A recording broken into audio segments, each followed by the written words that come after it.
ہمارے ساتھ جو ہے نوازش گل جمال لودھی صاحب بھی یہاں پر موجود ہیں، ڈائریکٹر رحمان فاؤنڈیشن کے، اور کافی عرصے سے جو ہے وہ رحمان فاؤنڈیشن کے ساتھ جڑے ہوئے ہیں، فاؤنڈر ممبر ہیں، اور یہ تینوں ہی ماشاءاللہ جو ہے وہ رحمان فاؤنڈیشن کے فاؤنڈر ممبرز یہاں پر بیٹھے ہیں اس وقت۔ تو نوازش صاحب سے بھی بات کریں گے۔ نوازش صاحب، آپ کیسا محسوس کرتے ہیں؟ آپ کی تو مسکراہٹ سے ہی پیشنٹ جو ہے وہ آدھے ٹھیک ہو جاتے ہوں گے۔ بہت شکریہ جی۔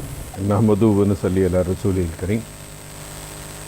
قل اللہم مالک الملک تؤتی الملک من تشاء وتنزع الملک ممن تشاء وتعز من تشاء وتذل من تشاء بیدک الخیر انک علی کل شیء قدیر۔ تو کیا نہیں، تجھے کیا کہوں، تجھے رب کہوں، تجھے سب کہوں، تجھے سب کہیں، تجھے سب سنے، تجھے جب کہا تجھے جب کہوں۔ تو رحمان بھی، تو رحیم بھی، تیری ذات ذات عظیم بھی۔ میں نے جب کبھی بھی پکارا تجھے، تو نے فوراً دیا سہارا مجھے۔ بے شک۔ میرے عیبوں پہ پردے ڈال کے، میری چھوٹی سی نیکی بھی سنبھال کے، مجھے عزتوں سے جینا سکھا دیا، مجھے کیا سے کیا بنا دیا۔ تیری رحمت بحر بے کراں، تو عاصیوں پہ بھی مہربان۔ واہ واہ۔ تو عروج میں، تو کمال میں، تو جنوب میں، تو شمال میں، تو ہی بادلوں میں بسا ہوا، تو ہی دنیا کے حسن و جمال میں۔ واہ واہ۔ وہ تیرے در پہ جب بھی پہنچ گیا، تو نے دے دیا، میں نے پا لیا۔ میں جو گردشوں میں گھرا کبھی، تیری رحمتوں نے مجھ کو بچا لیا۔ تیری رحمتوں نے مجھ کو بچا لیا۔ واہ واہ۔ تمام تعریفیں اس اللہ رب العزت کے لیے جو مال کی عرض و سما ہے۔ تمام خوشیوں کے، تمام راحتوں کے، عزتوں اور کامیابیوں کے خزانے اسی ایک اللہ رب العزت کے قبضہ قدرت میں ہے۔ اللہ کا صد شکر کہ اللہ رب العزت نے ہمیں ایک ایسے کام کی توفیق عطا فرمائی۔ انسان جو کچھ اپنی ترقی کے لیے کرتا ہے، اس میں شاید کہیں اس کی قابلیت کا عمل دخل ہوتا ہے، صحیح، لیکن جو اللہ کی مخلوق کے لیے، بہتریوں کے لیے جو کام کرتا ہے، اس میں محض اللہ کی توفیق ہوتی ہے۔ بے شک۔ اللہ کے کرم کے بغیر ایسا ممکن نہیں ممکن۔ میں سمجھتی ہوں کہ جیسے ہم یہاں پر اپنے وقت کو اور اپنے معاملات کو جو ہے وہ ایک سائٹ پر رکھ کر ایک لائیو ٹرانسمیشن اور اس ٹیلی تھون کو پیش کر رہے ہیں، اس کا مقصد یہ ہے کہ ان غریب اور مستحق لوگوں کی مدد ہو جائے، ان بے سہارا لوگوں کا سہارا بن جائیں کہ جن کا کوئی جو ہے وہ کرنے والا نہیں ہے، جن کے پاس اتنا پیسہ نہیں ہے کہ وہ اپنی بیماری پر لگا سکیں۔ تو آپ لوگ اتنا نیک کام کر رہے ہیں، بہت بڑا کام کر رہے ہیں، یہ چھوٹی بات نہیں ہے، اور پاکستان میں نہیں، انٹرنیشنل لیول پہ بھی یہ ڈائلسس بہت مہنگے ہیں اس وقت میں۔ تو اس حوالے سے آپ کیا کہیں گے؟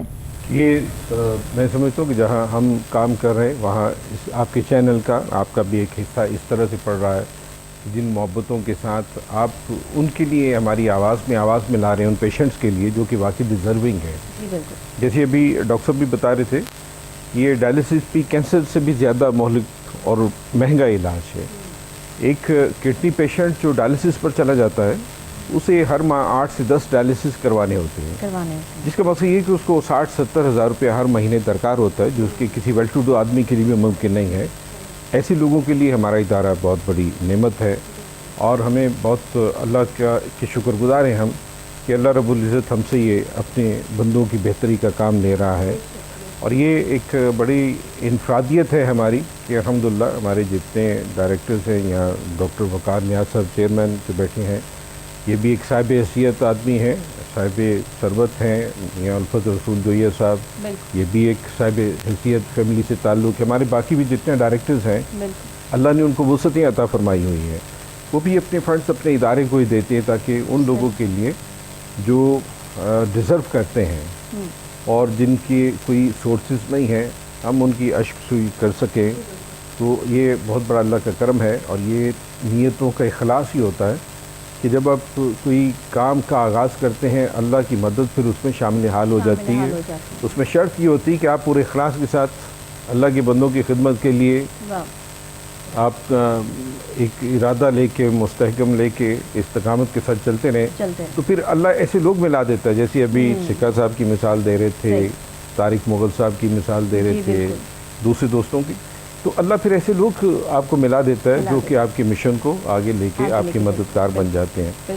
سو جیسا ابھی میاں الفت صاحب نے بھی بتایا کہ لاہور سے 3 مشینوں کے ساتھ آغاز کیا، آج پاکستان کے 8 بڑے شہروں میں ہمارے ڈائلسس سینٹر جو ہیں وہ لوگوں کو سروسز پرووائڈ کر رہے ہیں۔ اور ابھی ہم نے ایک اور بھی مزید اچھا کام اللہ نے ہم سے لیا ہے، جہاں جہاں ہمارے سینٹر سے بہت سارے لوگوں کو، ابھی ڈاکٹر صاحب جیسے بتا رہے تھے کہ یہ مختلف چینلز پر اویئرنیس بھی دیتے رہتے ہیں کڈنی پیشنٹس کو، اور ان لوگوں کو بھی جو کہ احتیاط کر کے اس بیماری سے بچ سکتے ہیں۔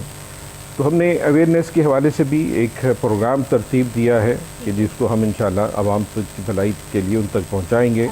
اور دوسرا یہ ہے کہ جہاں جہاں ہمارے سینٹرز ہیں وہاں پر ہم نے کڈنی جو ٹیسٹ ہے وہ بھی فری کر دیے ہیں عوام کے لیے, تاکہ لوگوں کو معلوم ہو کہ ان کی کڈنیز کی کیا پوزیشن ہے اور وہ کسی سیویئر بیماری سے بچ سکیں. مطلب کہ کوئی بھی عام شخص بھی جو صحت مند ہے اور کڈنی کے حوالے سے وہ کوئی ٹیسٹ کروانا چاہتا ہے تو وہ رحمان فاؤنڈیشن بلا جھجک آ سکتا ہے. جی بالکل جی, ہمارے کسی بھی سینٹر میں تشریف لائیں. لاہور کے خاص طور پہ جتنے لوگ ہیں ہمارے 133G ماڈل ٹاؤن میں تشریف لائیں تو وہاں پر انشاءاللہ ان کے کڈنی ٹیسٹ بھی فری ہوں گے اور ان کے ڈائلسس بھی فری ہوں گے انشاءاللہ. نوازی صاحب بتائیے گا کہ دو معزز شخصیات کے ساتھ ظاہر ہے آپ ایک اور معزز شخصیت جو ہے وہ اپنا حصہ اس رحمان فاؤنڈیشن میں اپنا ٹائم دیتے ہیں, بھرپور طریقے سے ان کی جو ہے وہ خدمت خلق کر رہے ہیں.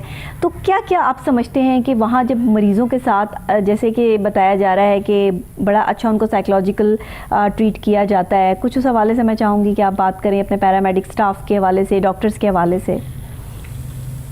ڈاکٹر صاحب ایسا ہے کہ جیسے ابھی میاں الفت صاحب نے ڈاکٹر صاحب نے بھی بتایا کہ ہمارے یہاں ایک چونکہ فرینڈلی ماحول ہے ہمارے ادارے کا, ہر شخص جذبہ خدمت سے سرشار ہے. اور وہ جیسا ابھی بتا رہے تھے میاں الفت صاحب بھی کہ یہ واحد ادارہ تھا جو کہ کرونا میں بھی بند نہیں ہوا. یہ بہت بڑا رسک تھا, لیکن چونکہ جذبے اگر سچے ہوں صادق ہوں تو پھر یہ کہ اللہ حفاظت فرماتے ہیں. صحیح بات. تو کیونکہ تمام جتنے بھی دوسرے پیشنٹس ہیں ان کو شاید ڈیلے کیا جا سکتا تھا, لیکن اپنے اویئرنیس کے پروگرامز میں ڈاکٹر وقار صاحب بھی اکثر بتاتے ہوتے ہیں کہ جو کڈنی پیشنٹس ہوتے ہیں یہ ڈائلسس کے بغیر سروائیو نہیں کر سکتے. ان کا پیٹ پھول جاتا ہے, ان کی طبیعت غیر ہو جاتی ہے.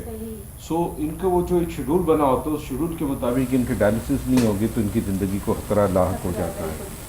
تو ہمارے یہاں جو بھی شخص آتا ہے ڈیزرونگ, ہم لوگ اس بات کا پورا خیال رکھتے ہیں کہ اس کی عزت نفس کہیں مجروح نہ ہو. ہم لوگ اس کی بہت زیادہ انویسٹیگیشن بھی کرتے ہیں کہ یہ ڈیزرونگ ہے یا نہیں ہے. ہم نے ایک کرائٹیریا رکھا کہ جو شخص بھی ہمارے پاس آ گیا وہ ڈیزرونگ ہے, اور ہم اسے ایک پیشنٹ نہیں بلکہ اپنے لیے اپنے ادارے کے لیے اللہ کا مہمان سمجھتے ہیں. صحیح. اور اس کی اس تکریم کے ساتھ اسی عزت کے ساتھ اس کا ٹریٹمنٹ کرتے ہیں, اس لیے کہ انہی کی دعاؤں سے اللہ پاک نے یہ سلسلہ چلایا اور آگے اللہ پاک اس کو ترقی عطا فرما رہے ہیں. بالکل صحیح. اور پاکستان کے 8 بڑے شہروں میں سینٹرز ہمارے موجود ہیں, مختلف دوسرے شہروں میں, جیسے ابھی میاں الفت صاحب بھی بتا رہے تھے کہ یہ جو کڈنی پیشنٹ ہوتے ہیں ان کے لیے زیادہ سفر کرنا ممکن نہیں ہوتا. ہماری پوری کوشش ہے کہ ہم پاکستان کے ان تمام پسماندہ علاقوں تک یہ ایک سینٹرز کا, کڈنی سینٹرز کا ایک ایسا نیٹ ورک بنا دیں کہ جس میں لوگوں کو سفر کی مشقت نہ اٹھانی پڑے اور ان کو ان کے اسپاٹ پہ یہ ڈائلسس کی سہولت میسر آئے. سو آگے ہم انشاءاللہ العزیز, جیسے یہ ایک خواب تھا اللہ نے اس کو تعبیر عطا فرمائی, اسی طرح سے ہمارا ایک خواب یہ بھی ہے کہ ہم پاکستان کے تمام چھوٹے بڑے شہروں میں فری ڈائلسس سینٹرز بنائیں. تقریباً 100 ڈائلسس سینٹرز کا ہمارا ٹارگیٹ ہے. اور اگلے چند ماہ میں 3-4 ہمارے اور سینٹرز ہیں, ان کا بھی افتتاح ہونے جا رہا ہے. یہ سب کچھ مخیر حضرات کے ذریعے اللہ پاک بھی ہماری مدد فرما رہے ہیں. تو میں سمجھتا ہوں یہ اللہ پاک ہی ہماری مدد فرماتے ہیں کہ جو اتنا بڑا کام ہم سے اللہ پاک لے رہے ہیں, ہمارے سینٹرز بنتے چلے جا رہے ہیں. تو جن لوگوں کے ذریعے اللہ یہ کام لے رہے ہیں یہ ان کی خوش نصیبی ہے. بالکل ٹھیک. اور پھر دیکھیے اس میں جیسے ابھی آغاز میں بتایا کہ ہمیں جن چیزوں کی ضرورت ہے جی جی اس میں ڈائلائزر کٹس ہیں جو کہ اس ساری پروسیجر میں یوز ہوتی ہیں. دوسرا یہ کہ ہمیں ایمبولینسز کی ضرورت ہے. جی بالکل. ہمیں ڈائلسس مشینوں کی ضرورت ہے. اس کا طریقہ یہ کہ جن کو اللہ پاک نے وسعت عطا فرمائی ہے وہ تو ڈائریکٹ ہمیں یہ تمام چیزیں عطیہ کر سکتے ہیں. بالکل ٹھیک. اور ادروائز دوسرا ایک طریقہ یہ بھی ہے ان کڈنی پیشنٹس کی ہیلپ کا کہ جہاں جہاں تک ان کی ہماری آواز پہنچ سکتی ہے, ہماری آواز کو, ہمارے پیغام کو ان لوگوں تک پہنچا دیا جائے. بالکل ٹھیک. جو صاحب استطاعت لوگ ہیں ان تک ہمارا پیغام پہنچ جائے, ان کو بھی اتنا ہی ثواب ملے گا جتنا کہ وہ تمام چیزیں پرووائڈ کرنے والوں کو ملے گا. بالکل آپ ٹھیک کہہ رہے ہیں. اور اس میں ہم نے ایک جو وسیلہ بنتا ہے اس کے لیے بھی اتنی ہی جو ہے وہ ثواب اللہ تعالیٰ نے رکھا ہے کہ جتنا کوئی کسی کی مددگار جو ہوتا ہے اس کا ثواب ہے. بالکل بہت بڑی بات کی آپ نے. اپنی ڈاکومنٹری میں بھی ہم نے سب لوگوں کو دعوت دی ہے کہ آپ ہمارے سینٹرز میں آئیں. ٹھیک ہے. اس کو دیکھیں کہ ہم کس طریقے سے لوگوں کی خدمت کر رہے ہیں. میں آج کی یہ جو ٹیلی فون ٹرانسمیشن ہے اس کا بھی مقصد یہی ہے کہ ان لوگوں کے لیے ہم اسباب جمع کر سکیں جو کہ خود کسی سے ریکویسٹ کرنے کی استطاعت نہیں رکھتے. جی. تو ہمارا ان کے لیے یہ ریکویسٹ کرنا آج کی ٹیلی فون جو ٹرانسمیشن ہے اس کا بھی یہی مقصد ہے کہ میکسیمم ان لوگوں کو ریلیف مل سکے, اور ہم انہیں سب کو دعوت دیتے ہیں کہ وہ آئیں, ہمارے سینٹرز کو وزٹ کریں. میں کتنا بھی یہاں بیٹھ کے شاید بریف کروں تو شاید وہ اثر نہ ہو سکے جیسے کہ کوئی شخص خود تشریف لائے گا وہاں پہ ہمارے سینٹر کو دیکھے گا, اس کو اندازہ ہوگا کہ یہ محدود وسائل میں کتنا وسیع کام کر رہے ہیں اور کتنا بڑا کام کر رہے ہیں. تو اس کا میرا ریکویسٹ یہی ہے کہ جہاں جہاں ہمارا اس وقت پروگرام دیکھا جا رہا ہے وہ آگے بڑھیں, ہمیں لائیو کالز کریں اپنے ان پیشنٹس کے لیے جو کہ ڈیزرو کرتے ہیں اور ان کی امیدیں وابستہ ہیں.